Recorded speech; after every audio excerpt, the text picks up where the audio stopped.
stop calling yourself a podcaster and start treating yourself as a brand. And the podcast is a medium of recording content. And then you're using Castmagic to take that recorded content and figure out all the different ways you can repurpose it. That's Greg Wasserman, A.K.A. the content repurposing magician. Greg is the head of relationships at Castmagic, an AI tool helping personal brands like you and I repurpose our audio and video content into social posts, newsletters, and so much more. And that's what today's episode is all about. How to use the power of AI to repurpose your content for social. On this episode, you'll learn how to use the Castmagic tool to auto-magically turn those rough ideas that exist in your head into organized content ready for publishing. I use our mobile app and I speak my thoughts, and then those thoughts get turned into 8 different LinkedIn posts. Repurpose your video posts into lead magnets. You've now got all this information that people have shared about brand building.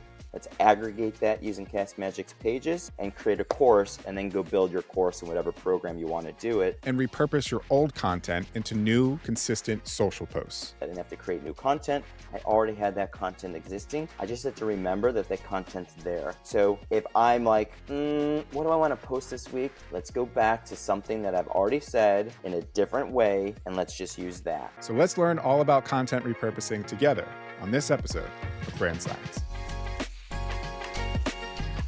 Where I want to start is you have an interesting story about how you started at Castmagic, and largely it's because of your personal brand, which I think is just so fitting. So can you kind of walk us through where you were online and then how that ended up becoming a large reason that you currently have your position at Castmagic?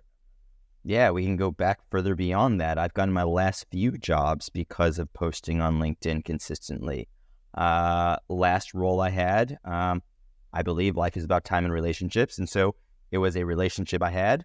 He needed a person for business development. And so the timing was right. He saw, hey, Greg, I need a BD person. You seem to know mobile apps. I'm a mobile app company.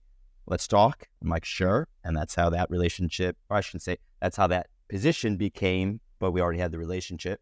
And so you were posting about mobile apps on LinkedIn? No, I was posting, I don't even remember what I was posting at the time, but my previous company that I was with was a mobile app company. Oh. It was a ride-share rewards platform. COVID hit, there went that. So unfortunately, that went there. Went out with the trash. Great company, loved the team, but unfortunately COVID, no one was taking rideshare and no one was going to retail and restaurants, which is what the bread of our app was. And so I just continue to post because, I understand the value of brand building, understand the value of how do I give content out there? How do I become a thought leader in those regards? But also, I always hate it. Like, you're at a company and they're like, here's your white paper, here's your case study. Now go talk about it, go email. And I've always been in a revenue role. And I'm like, I'm not going to go post about what my company is doing. Like, that becomes just salesy. And anyone that you're trying to sell to, once they go and see your LinkedIn post, like you send them an email, they're going to go click on your LinkedIn in the title or whatever, you're at the bottom in your title, and they'll go to your LinkedIn. And they'll be like, all right, well, what is Greg doing? And so if you constantly are posting content, they're like, oh, Greg is doing this and this. So fast forward now, every Monday, I post 3 podcasts that I think people should listen to. The reason this all came about is that mobile app company that I got the last job with, we had 3 apps in the podcast space. So day one, my founder's like, go figure out podcasting. I stare at a screen for 11 hours a day, give or take, right? Go work out afterwards, then go sit on the couch and watch TV. Most of us in this day and age are like, oh, what do you watch on X, Y, and Z, Netflix, whatever that may be, right? My brain, my eyes just couldn't take any more staring at a screen. Yeah. And I'm working in podcasting. I'm like, all right, well, this is a smart thing. I know every Monday I have a post. I don't have a problem. I will always have a post, and then I just have to think about what are the other 4 posts that I will do for the rest of the week. But at least consistently every Monday I'll have one. So it was genius. I'm like, it gives people a break from the screen, which is what I say. It allows me to promote the people I'm talking to, the podcasters that I'm doing calls with every day and helping them. I'm listening to so many podcasts. So I'm like, great. What do I want to recommend to people? I usually try and do podcasts that aren't like the big ones, like the Gary V's and all. Because I'm like, Right. let's give the other guys like your show. Let's go ahead and get more people going like, hey, how do I get someone to listen to your show? Right. So I understand the value of audience distribution, audience growth from the podcast standpoint. I'm like, how do I use my platform to help that? But also, this elevated me as a podcast expert. So I happen to have done the founders of Castmagic before they even created Castmagic. And then they created Castmagic. They hit me up and like, you seem to know a lot about podcasting because I had posted about their podcast. They saw the content, we got connected, and that led to it. So as I always say, you have no clue where your piece of content, case in point, where your podcast may end up in someone's, not only in their ears, but also maybe a blog, newsletter, and any ways that you're repurposing. You don't know where that content's going to be. So put it out there. And in this case, it's led to 2 jobs.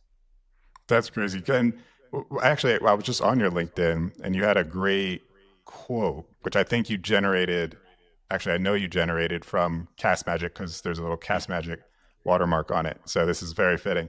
But you said, you never know who's viewing your content. Be consistent and keep sharing. You posted this the other day, which is just exactly what you're talking about.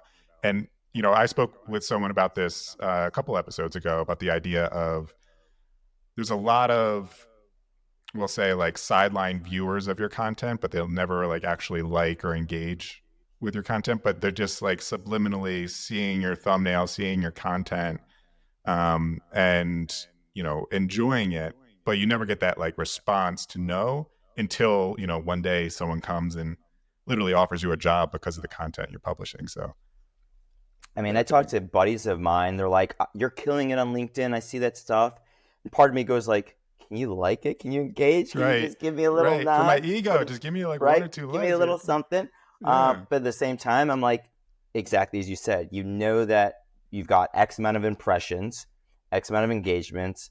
Yes, you would love more impressions. Yes, you would love more engagements. But at the end of the day, you're just happy to put out content, put out your authentic voice, build that brand affinity, and you don't know where it's going to take you and who's going to see it, whenever they're going to see it. So you go with it.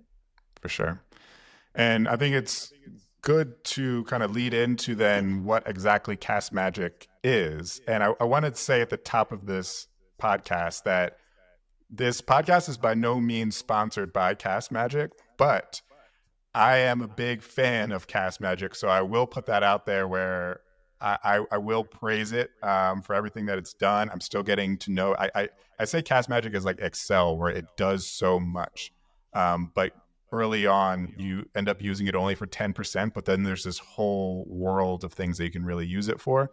So I'm still exploring how to best use it. And that's why I wanted to talk to you today, is because, you know, you're the go-to man for like really understanding how to best use it, because you're actually in the community there, like teaching people, you know, best practices and such. So for those listening, we will be talking about Castmagic today, not sponsored, but it's definitely something that I highly suggest those who have audio and video content check out, because it will help with content repurposing and ideation and things like that, which we'll get into today. So if you can kind of, for my sake, for the audience's sake, kind of walk me through what exactly is Castmagic.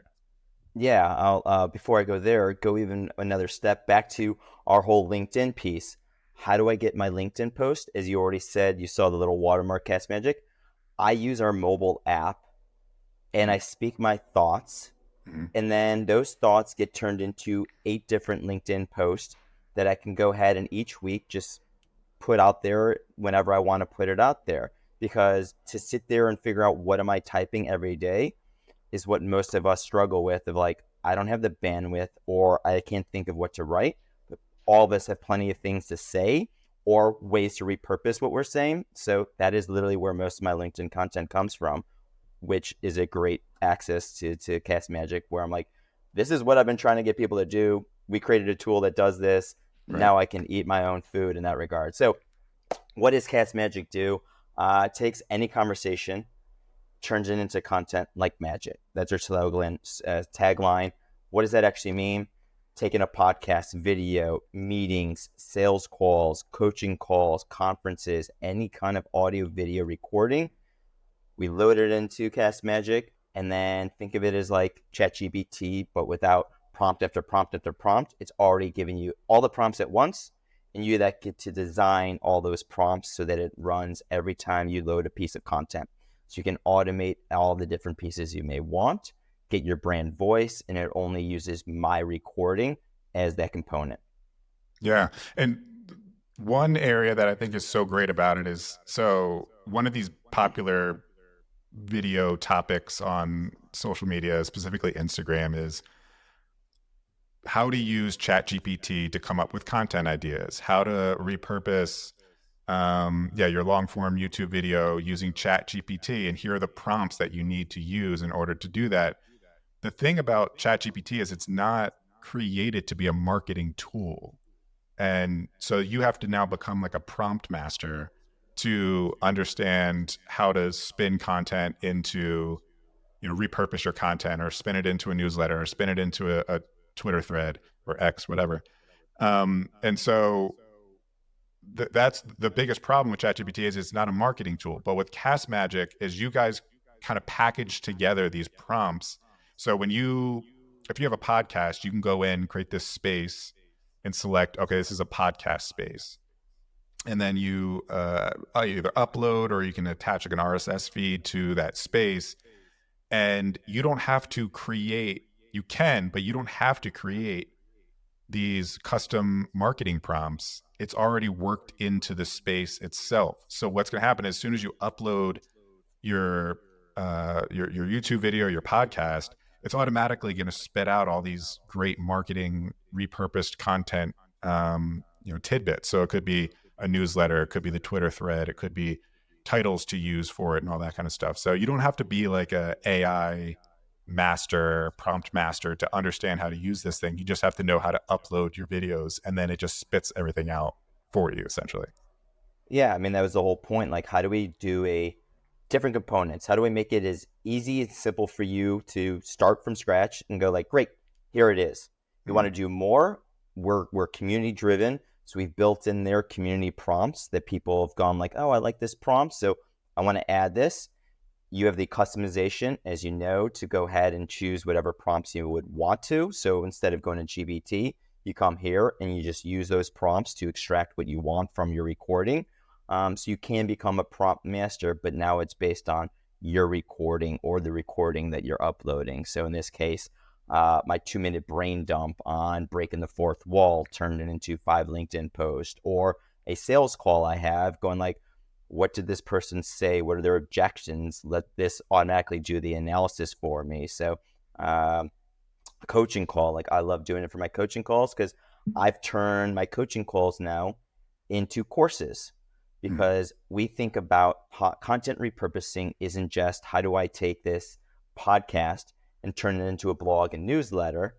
How do I take this podcast, or in your case, how do I take 5 of your episodes of your podcast about brand building and turn that into a course? Because you've now got all this information that people have shared about brand building. Let's aggregate that using Castmagic's pages and create a course, and then go build your course in whatever program you want to do it. There's another way you're able to repurpose. So I actually want to run something by it, because this is something I've recently thought about. So I'm with my podcast. My goal when I started it, as everyone kind of shoots for the moon with coming out of the gate with these things. And so my goal was to do 2 podcasts per week. One was going to be a guest podcast, and then the other one was going to be a solo podcast, where I broke down a concept. I bit off more than I can chew, because I realized the effort to do just the guest podcast with editing and all that kind of stuff, I needed to kind of figure that out before I started to take on more. But my thoughts were, okay, what I want to do is incorporate the solo podcast into the mix, eventually, hopefully next week.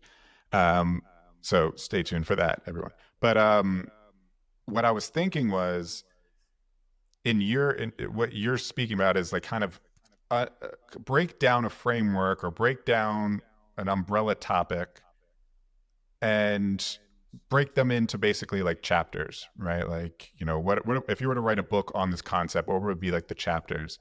And then each chapter basically create a podcast for it. Everything that you can really conceptualize around that concept, and then use that podcast episode, upload it into Castmagic, and then, as you're saying, have it just rework that concept into like a course format. So essentially, like, you're using the podcast as a means for kind of brain dumping everything you know on a topic, and all of those topics kind of roll up to an umbrella topic, which is what your course would be.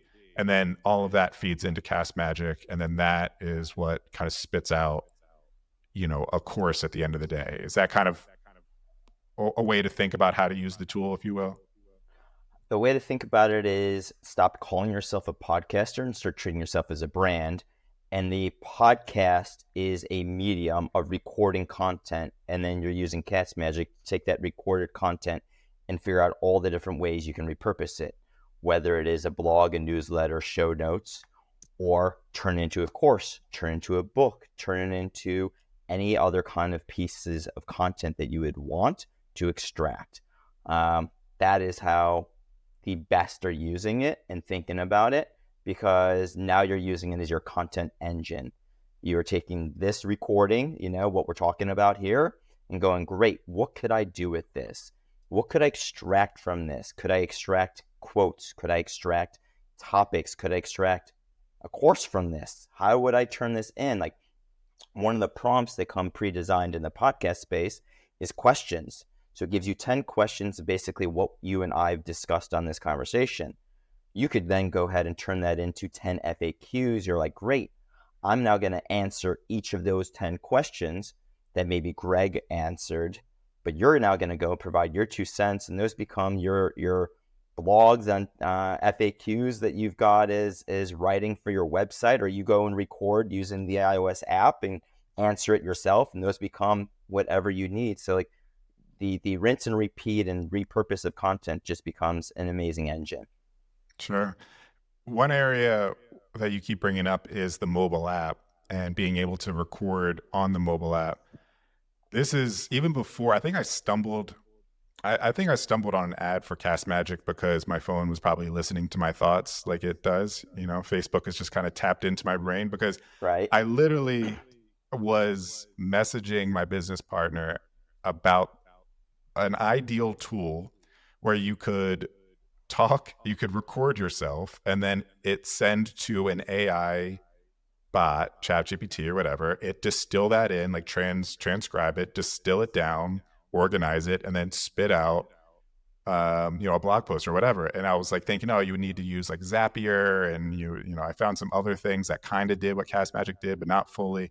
And then when I stumbled on Castmagic, I was like, all right, these guys are definitely, they're listening to my thoughts. So what I love, so to describe what this process is, so Castmagic has a mobile app, and the mobile app is very simple. You just You're open not the going to app. find it in the App Store. Unfortunately, we're Okay. fighting with Apple. So we're working on getting there, but you have access to it when you have an account. We can explain that later. But if anyone's going to go and try and look in the App Store now, it ain't there. Hopefully, it'll be there in a few weeks. Sure. It's very exclusive app. But the idea is, it's a mobile app. You open it, and very simple. There's just kind of a big record button in the middle, and you press record, and you just start brain vomiting your thoughts on a concept. There you go. Right. That's all it is. You just tap that middle button, and you just brain vomit an idea for however long, and then you save it, and then that's going to send it to your Castmagic account.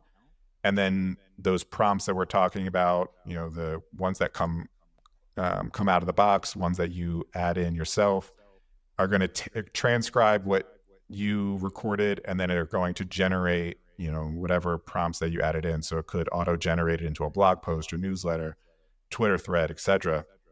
And why I love that so much is because it's not kind of organized ideas. like a podcast might have a little bit more of a structure to it, a YouTube video or whatnot.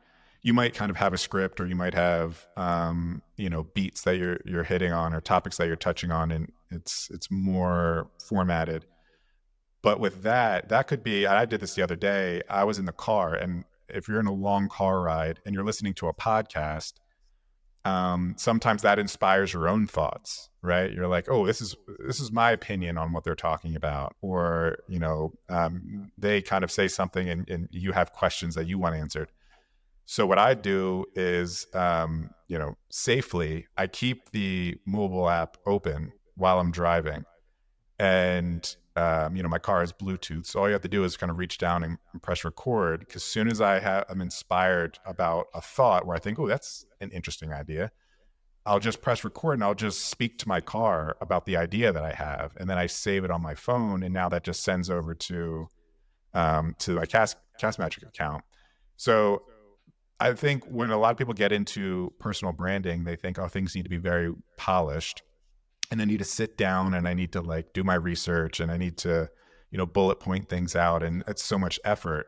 But I think this is a really good kind of gateway into content creation for those who don't really have a formal content creation process yet too, because you can just speak into your phone informally, and then the power of Castmagic can polish that up into something cohesive that you can then publish online. So you don't need to be, very articulate or whatever. This can kind of do the hard work for you. You can kind of be your editor, if you will. So I've got two pro tips based on what you're talking about. So the first one is I love that you are listening to a podcast and then have an idea. What's cool is, since it doesn't have to be your content, you could, in a sense, record with the app your thoughts. Then import that episode of that podcast where your thoughts came from into your Castmagic account. Use the feature called Pages to then combine your thoughts with that podcast in a way that you would want to extract something to be created. So you can go like, these are my thoughts on this episode, and then figure out a prompt of how do I then write a LinkedIn post aggregating those components. So that is a cool thing you're able to do on top of the way you're already using it right now. Sure. The other cool thing that you're talking about is, oh my God, I just lost my train of thought. Oh, brand building and not being polished. So you have the ability to use a content sample. So this is what I do a lot. I find a lot of people's LinkedIn posts, and I'm like, I like the way they've written that. Whether they wrote it themselves, whether they used GPT or whatever it is, I'm like, I like the way that's formatted. What Castmagic allows you to do is then I can copy that sample, paste it in here, and then my thoughts, my words, my recording will match that style. So if you want to go with polished, quote unquote polished, go great. I want it to look like Alex Hormozi, which is a lot of people want. Like, I want to look like Gary Vee. Great. Go copy Gary Vee's post, put it into a prompt, and then your words will then be in the structure of that. So once again, as I said, all my LinkedIn posts are just, in a sense, either episodes of podcasts I'm on, so it's great structured there, or my brain dumps in formats that I don't have to worry about writing. So it's not polished in a way that I could never polish it, but it's polished in a way that it should be. Sure. And I know we talk about, podcasting a lot within this context. I just started my podcast about a month ago, still trying to figure out best practices and still trying to figure out, equipment. Even I was saying at the top of this podcast before we started record, got a new mic today. This is a big milestone episode for me. I got the Shure mic, so now I feel like a real podcaster. So things like equipment and lighting and how to be a good host and right questions to ask, and then even down to things like I was saying, it's a lot of technical stuff that goes into uploading your podcast onto like YouTube or these platforms and such. So down to things like the title and figuring out best ways to format a title so that people want to click on it, and the descriptions and such. you had some good feedback for me in terms of how I've been formatting my titles and such. What are some so far from your experience of whatever you've seen on Brand Science podcast so far? What are some notes maybe that you have that other podcasters who are listening could also take into consideration? Yeah, so I'll give you the context of why I believe and why I consult on this. So in the last role, when I was talking to podcasters and running 3 podcast listening platforms, one of the features that we offered was the ability to promote your podcast in a podcast listening platform for payment, right? So I want more subscribers, I want more listeners. How do I do that? Well, great, I got a listening platform. Let's go promote you to that. If you had a name of a person in your podcast, why is someone who's never heard of your show, knows nothing about that show, going to click on that episode about someone they don't know? It's just not going to, A, you wasted the character space. B, that is not an enticing, I want to click on that because I know who Mike is. I know who Sally is. No, it's a waste of space. Put that in the description, and then the description be like, okay, so it's not even clickbait. It's just in a sense using your limited character space for a title, and then your long description that you're able to do, so you can maximize not only SEO but also why is someone going to click on this. If I am doing a search for how to craft my authentic image, am I looking for the person who said that? Probably not, based on a podcast. I'm just looking like, what is brand building? Give me a brand building podcast, or give me tips on brand building. I'm going into the podcast player to do that. So if you're using a person's name, and I think I also told you, like, if you are using a big person's name for, oh, right, I got this big person on my show, so I'm going to use their name, and that's going to be great SEO. In some regards, unless you were a big show yourself, it's probably not going to help you, because that person is on so many other shows that why am I going to turn into you, unknown show potentially, for this big person when I can go listen to him on another show? So in reality, you want to be using your characters, your limited characters in your title, to really entice a person. This is what this show's about. This is what you're going to learn from this show. This is what you're going to get out of this show. This is why you should listen to it. One thing I am also playing with is, I know there's the title and then the thumbnail, mostly on YouTube is more specifically. Do you have any thoughts or opinions on specifically guest podcast thumbnails? I know this is a very niche question, but it's just top of mind for me because, again, when I was launching this podcast, I kind of looked around to some of my other favorite creators who had, guest podcasts and saw kind of what are best practices that they're doing.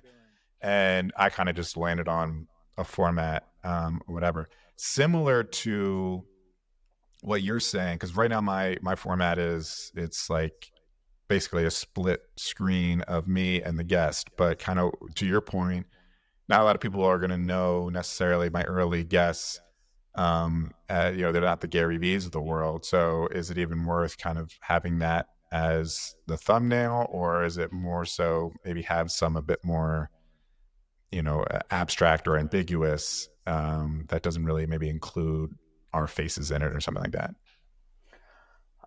I'm a proponent of the custom thumbnail image for each guest for a couple reasons. As a guest, as we're doing right now, that becomes my image that you send me, that I'm able to promote your show and me being a guest on it without you having to then create a different asset for it. So I'm like, great, Dave, just give me our thumbnail for the show, and that's it. So you got your hook of what the title is, how to craft your authentic image, and then it's a picture of you, picture of me, picture of your brand, the title of the show, and you're good, if that's the case to be. It's like, great. Maybe people don't know who I am or who your guest is, but I'm now going to be using that to promote it. And if we go back to the start of our conversation here, who knows, in a year from now, who's going to see that show or how big. I mean, you have no clue. Maybe I'm going to be the next big star. Who knows I'm where I'm going to banking go, on it. right? We're Banking banking on on it, it. Greg. Yeah. No one knows where anyone's going to be. So if you have that image to be like, oh, wow, a year from now, someone's going to go like, I want to listen to that episode of Greg when he was on a show a year ago because look at where Greg's at now. Like, you have no clue. So I'm a proponent of including that in your image for a couple reasons there. Sure. And you were saying one of the main things that you were doing, maybe you still do this, but you were listening to podcasts, you kind of find underground ones, if you will, and kind of bring them to the front line where people can actually know where good podcasts to listen to that aren't just the Gary V's of the world. And I'm sure by listening and analyzing these podcasts so much, you've probably had a kind of good inkling of what made the good from the bad, I assume. So why did certain podcasts make it on your list versus other ones? Sound quality is usually the number one reason that people stop listening to. It's not video quality, it is sound quality. I'm glad I got this Shure mic then, huh? Right, there you go. It's not only the sound quality of you, the host, of course, that's going to be the key, but it's also the guest. There's moments where I'll start wanting to listen to a podcast and it sounds like the guest is in a vacuum in a room and you're like, I can't listen to this. There's no way. Personally, and I know it's a terrible thing, I will readily admit this loud, like if there's a thick accent and I have to struggle to try and understand what's being said, that has nothing to do with the person, nothing to do with the show. It's a personal thing. Like, all right, I just can't do it. But I could read. I go like, all right, I don't have to listen to this. Let me go get their newsletter. Let me read their LinkedIn posts. Let me read so I can follow their content in other ways because the content is good. It's just not something I want to listen to. And we only have so much attention. I only have so many hours in a day, and I can't give my time to 40 minutes for all the time. Breaking the fourth wall is another rule that I love that people don't follow. Breaking the fourth wall is bringing your audience in. Going like, hold on, let's stop. What did Greg just say? Let's digest that. Mel Robbins does an amazing job on that. She will literally hold on. She'll turn to her audience. David Lee Dumas does that with Entrepreneurs on Fire. He will go like, audience, he calls his audience out and he brings them in. So I'm engaging with him instead of having us be a fly on the wall going like, all right, it's two talking heads talking and I'm just there. So those are the things that I really look for: sound quality, the content, the pacing of it. Am I walking away? If I'm giving you 40 minutes of my time, am I walking away with good knowledge that I feel is actionable, that I learned something, that I can go like, this was a good show? Not only is a good host asking the questions and engaging me, but also the person that was on the other end, in this case, myself. Yeah. And this is something I'm trying to discover myself as a new host of a podcast and having guests on is this idea of I don't want to put my guest in a position where they just constantly need to be like answering my questions the whole time. Like I want it to be more conversational, but I also want to let them cook, like if they're on something good, I don't want to like interject too much or, I have guests on because I want to learn their expertise. I want my audience to learn their expertise. So if I inject too much, I'm not kind of letting those tidbits come to light as much, or so I believe. So do you have any thoughts on like, you talk about kind of the pacing and the value that's in there. Do you have any thoughts on kind of the flow of these conversations where I see two sides of the spectrum. One is more like an interview where it's like, tell me about this. And then the person talks for 15 minutes about that topic. And then they go, oh, that's interesting. Now tell me about this. And that's one side. And then the other side is just kind of a free form. What I feel like is more so kind of what this podcast is and what I'm trying to push it towards, where it's less about, Q&A and more so like, let's just kind of figure things out together but I still want the expert to have their time to cook. So like, what are your thoughts on that? If I go back to what shows I find most appealing, it is a host who's come in there with an objective that their audience is going to walk away learning. And the pacing of that conversation is to make sure that the audience is A, engaged, B, they're walking away with a how-to and a learning system, I guess.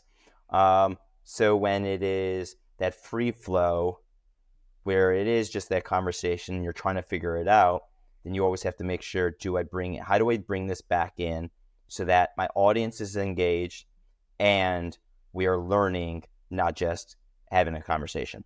Mm-hmm.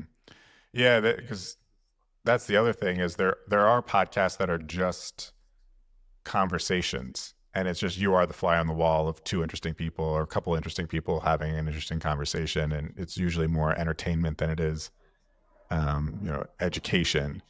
But in these cases, I assume focus more on the educational side of things. So that needs to be a little bit more structured and less free form. But I also just don't want it to be like too Q&A to the point where it doesn't feel like you're enjoying it as well. And this is actually kind of an interesting topic that I know we want to stay on topic, but I want to derail a little bit because this is something that came up recently. Is we talked about Hormozy. Hormozy just dropped a video where he's actually out of 35,000 pieces of content that he's created in different channels, different mediums, different content types, he's noticed that the more entertainment content he's published maybe gets more reach and more followers and maybe more engagement. But the people that engage with that content or follow his account aren't translating into sales. They're not buying his book. They're not his ideal client who's like a 10 million plus per year company.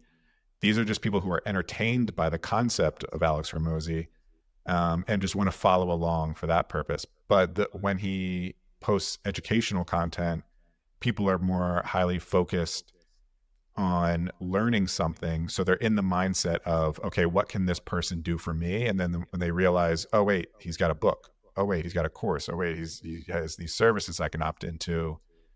This is obviously a type of person and a specific mindset that is looking for solutions. So those people are the ones that are selling. So he's been shifting more towards, educational content or doubling down on educational content for that reason.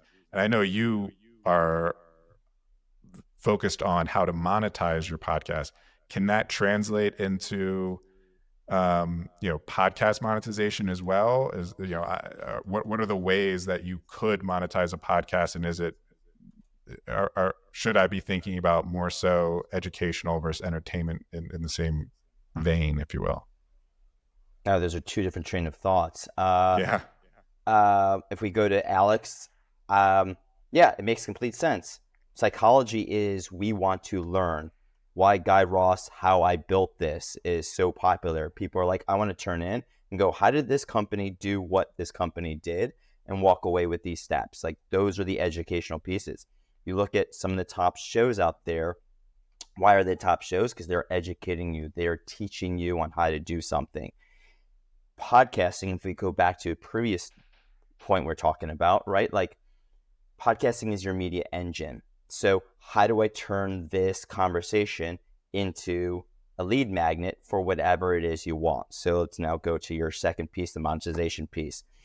Third question that I always hate getting at my last job, how do I make money on podcasting? If you move away from sponsorships, if you move away from downloads and listens and thinking about a CPM, which I'm guessing most people that are listening to us right now don't know what a CPM is unless you're in the media space, right? So sponsorship we all get, right? Especially if you're in sports, you understand what a sponsorship is. But there's so many ways you can monetize your podcast. If I think about for your business, it could be choosing the specific guests that come on your show. Could these be the target audience that you want as clients? Or specific guests that are coming on your show and the audience and the knowledge they're bringing. Therefore, I can bring people in that would want to turn into what I have to say, Greg has to say, so that I can now get people that I want to sell to, that's how I'm monetizing that way. I can turn it into guidebooks. I can turn it into an ebook. I can turn it into a book. Cover all three, right? You could turn it into a course. There's so many ways you can monetize well outside of just the sponsorship piece. And if we want to go down the sponsorship, I love how you tee this up. Like, this is not sponsored by Castmagic, but if I was starting out of a podcast, and I tell all podcasters this, free consulting, right? Every tool you use, you mentioned Shure, you mentioned Castmagic, every tool you use has an affiliate program. You are using those tools, you're talking about those tools, those should all be in your show notes, those should all be in your website, those should all be things, because anyone that's listening, as we're talking about podcasting and dissecting podcasting, people are like, well, how is Dave doing what he's doing? They're either going to hit you up or you've already included. It's like, this is what my workflow is, and your workflow could always change. Hopefully Castmagic stays in your workflow, but hey, It may change, right? So you are able to monetize, and I know people that are out there and they're monetizing their podcast in a couple ways. One, they're leveraging, let's say Castmagic here as an example. You could do an intro and going like, one great tool, and just do a live read. One great tool that fuels my business is Castmagic, and you do your whole thing there. Are we paying you? No, but you have an affiliate link. So technically I am if people sign up. So do you have to go ahead and go like, hey, pay me $3,000, I'll do a host read ad? I'm like, probably I can't afford it, not going to work, you're too small, whatever the case may be, but you're able to do that. So those are ways you can monetize that people aren't doing from a podcast standpoint. So there are ways you can monetize without having to get a lot of downloads. Yeah. I think that's a misconception, is people think you need a lot of followers or need a lot of listeners in order to make money. And that usually it's because that's, we're talking about like sponsorships is usually the prime way that people think of monetizing something, is like, oh, I have this huge following, so that means that ad dollars are going to come in. But yeah, to your point, there's other ways. Do you think, we talk a lot about personal branding and podcasting, and you mentioned before not enjoying a podcast because of maybe someone's accent or dialect, or just, maybe regional accent. Or they're accent. just boring. Fair. Or just a boring voice. And I'm like, all right, this is a personal thing. I just can't handle it. No, 100%. And, they don't have any kind of inflection on their voice or something like that. So it just seems like it's a Siri reading you the dictionary or something. Oh, geez, my Siri just turned on after I said that. So do you think then that everyone should have a podcast, or do you think that there's kind of a self-awareness that you need to have about whether you should or not? Because this is a large part of what our personal branding services try to identify, is based on your unique skills and how you best communicate. We try to gear you towards, or direct you towards, the best channels and the best content types. And, if you're not necessarily a great speaker, maybe podcasting isn't that great for you. But what do you think should everyone have a podcast regardless? Is there a lid for every pot where like it might not be your cup of tea, but maybe it's someone else's? It's the like, oh, you have a voice for radio, you don't have a face for TV or whatever, right? Like, one of those. I do believe everyone should have a podcast, because that's the whole joys, is just because I don't find it enjoyable, just because of all those nuances don't work for me, doesn't mean it doesn't work for someone else. I'm blanking on, but there's a podcaster out there who's a very monotone voice. Millions of downloads. People love him. Not my cup of tea, right? But that's the joys of podcasting. You can have niche. You can have different people. Let's say theoretically you and I had a podcast. Same topic.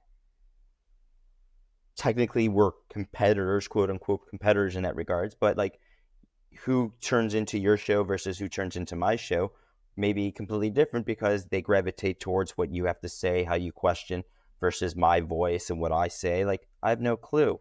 So I think from your core audience, and should they have a podcast? Yes.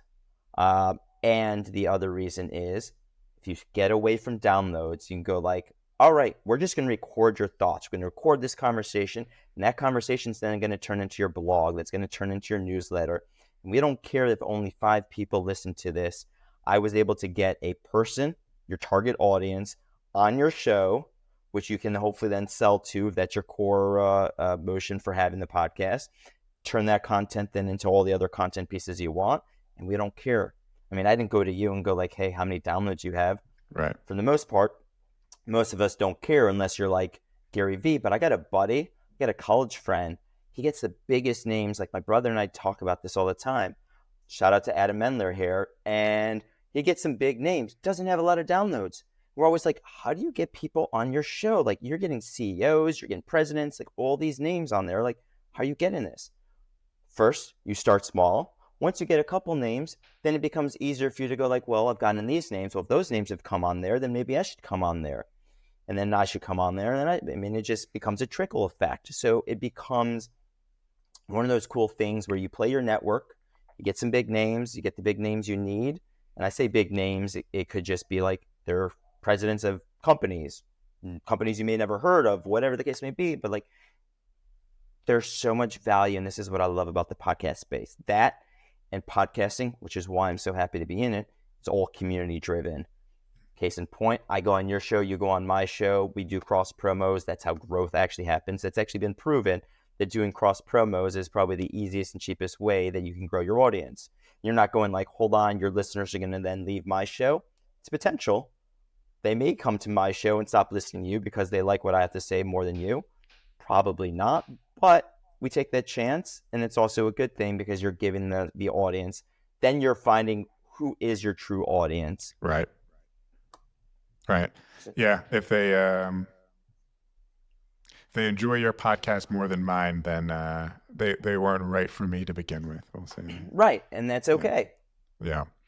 Yeah, and largely why I started the guest podcast side of things is for that networking side of things too. Like I didn't want just my audience to hear me brain vomit on an idea a lot. That while that's part of the content strategy and what I will be doing, I also wanted to bring those thought leaders in for my own sake and for my audience's sake to kind of do mind shares.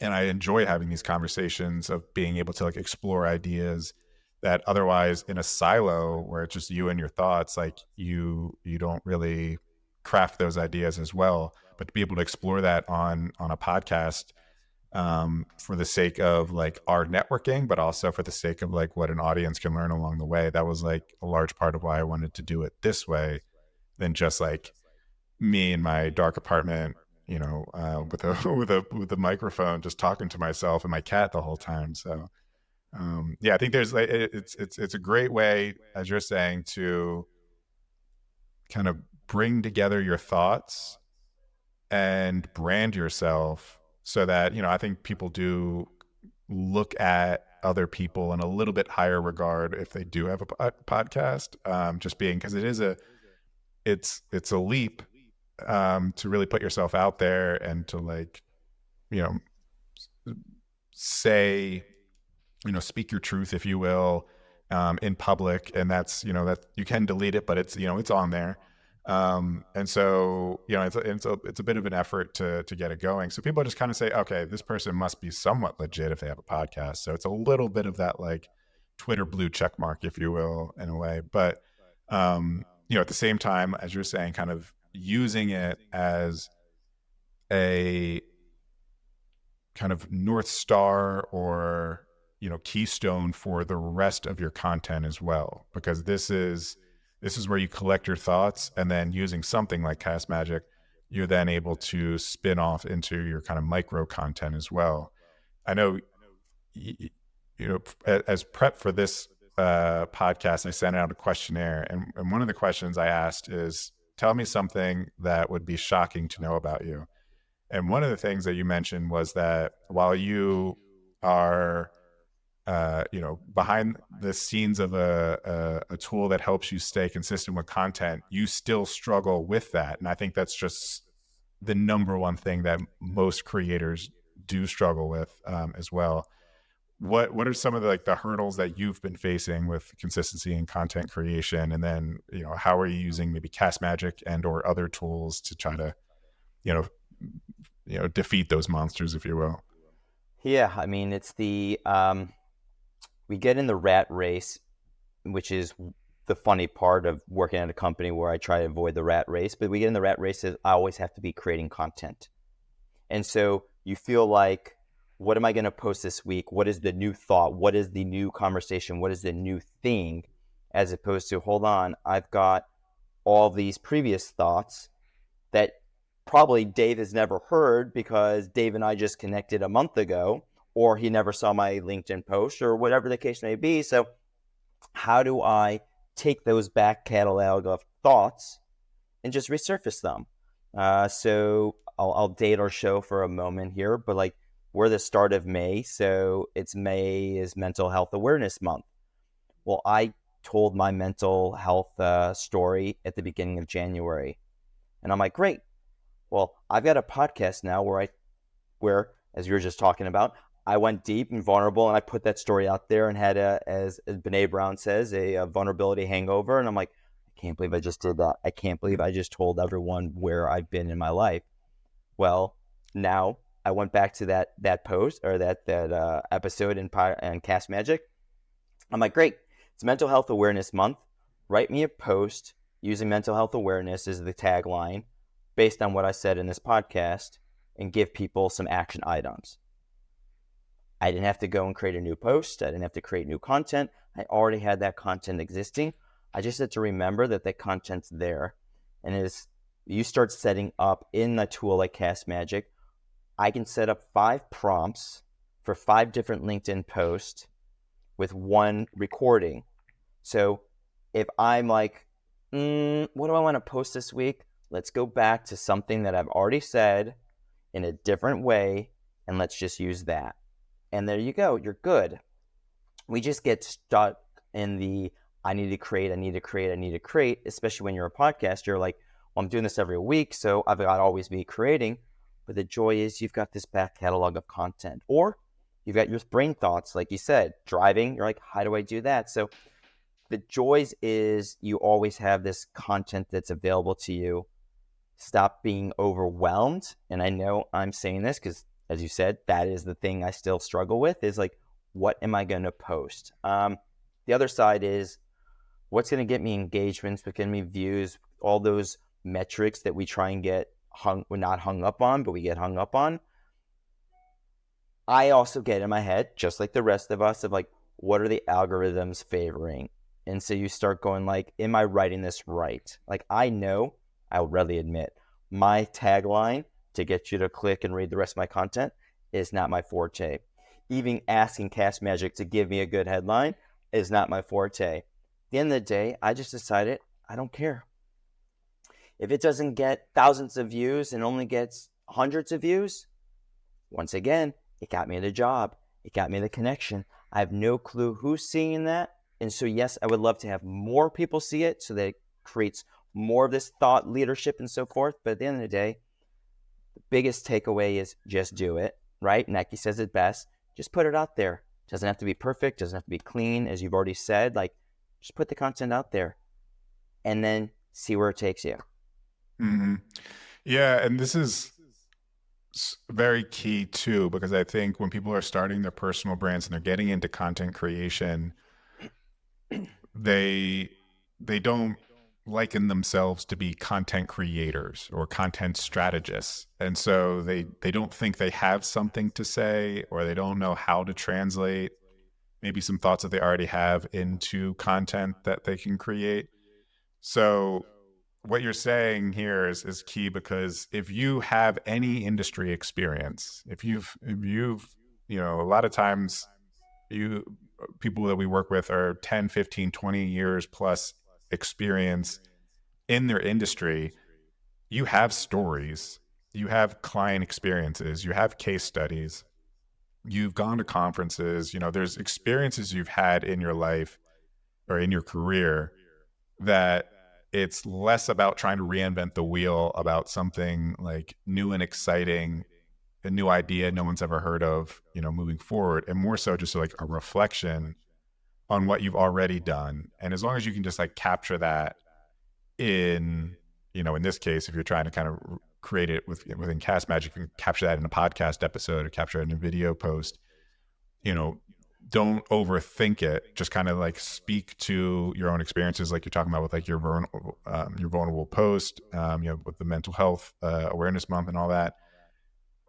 Just kind of reflect on where you've been in your career, the hurdles you've had to take, and then as long as you're just capturing it in some content style, which is preferably a podcast or a YouTube channel, then kind of the hard work after that is taken care of for you with Castmagic. So I think people just kind of get in their heads a little bit too much about like you're saying, perfection and it needing to be this profound idea. But sometimes, not even just how many people see it, but also like the story you tell can a lot of times be impactful to people, even if you don't think, this like blockbuster story that you have. I mean, I always I say this, and I don't think I'm not the first person to say this, right? So I could say something to you that you've heard 10 times before, but it just took the way I said it or me saying it that the light bulb finally clicked that made you take action. So if you look at whoever's listening here in your audience of 20-year vets, right? Like it just takes you to say that or you to put it in words that I want to connect with you. And it could be the most superficial reason why I connect with you. I like the way you look. I like the way you said it. I like your voice, whatever that case may be. You must have been successful in your career for some reason. People must have liked you for some reason. I don't know, but like go out there and put it out there.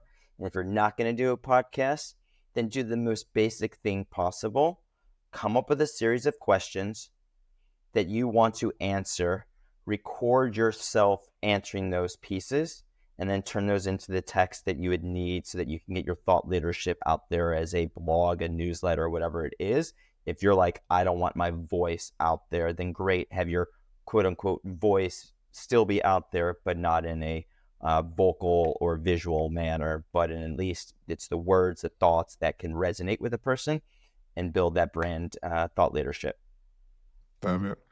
I think we're gonna end on that because I think that kind of sums up everything we've talked about today pretty nicely. So before we wrap things up, if anyone wanted to find you and check out what you're up to, I know you post a lot on LinkedIn, and check out Castmagic, where can they find you? So put your affiliate link, because this is now sponsored by Castmagic in the show notes.